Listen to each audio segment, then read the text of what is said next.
நான் நன்மையிலே சொன்னதைப் போல தேர்தல் வருகிறது என்கின்ற சாக்கில் தமிழ்நாட்டினுடைய அரசியல் சூழ்நிலைகள் மாறிக்கொண்டே இருக்கிறது. நீங்கள் பத்திரிகை படிப்பவர்களாக இருந்தாலும், தொலைக்காட்சிகளை பார்ப்பவர்களாக இருந்தாலும், அல்லது ரீல் பார்க்குறவராக இருந்தாலும், எதை பார்த்தாலும் எந்த கூட்டணி யாரோடு போகிறது அப்படின்னு சொல்கிறார்கள். எந்த கூட்டணி யார்கிட்ட போனாலும் கவலைப்படுதில்லை. நரி வளம் போனால் என்ன, நரி இடம் போனால் என்ன, நமக்கு கவலை இல்லை.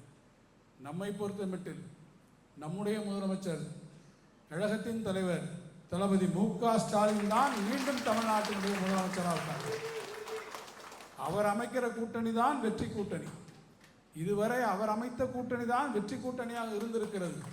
இனிமேலும் அவர் அமைக்கக்கூடிய அந்த கூட்டணி தான் தமிழ்நாட்டு அரசியல் வெற்றி கூட்டணியாகும். நம்ம எதிர்த்து எந்த புயல் வேணாலும் வரலாம்.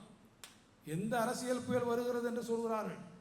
இன்னைக்கு ஒரு புயல் இங்கே வருகிறது என்கிறார்கள், அந்த புயல் அங்கே வருகிறது என்கிறார்கள், அந்த பக்கமாக நகர்கிறது, இவர் இந்த பக்கமாக நகர்கிறார் என்றெல்லாம் சொல்கிறார்கள்.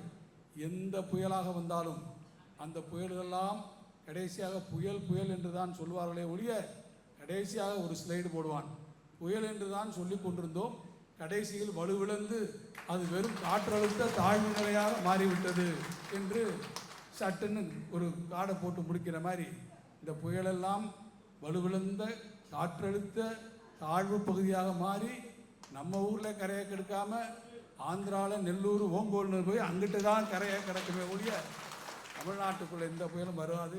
அப்படியே எந்த புயலும் வரதாக இருந்தாலும் நம்முடைய முதலமைச்சர் அவர்கள் சொன்னதைப் போல எந்த புயலையும் எதிர்ப்பதற்கு, சந்திப்பதற்கு திராவிட முன்னேற்ற கழகம் தயாராக இருக்கிறது. நம்முடைய மதச்சார்பற்ற முற்போக்கு இந்தியா கூட்டணி தயாராக இருக்கிறது.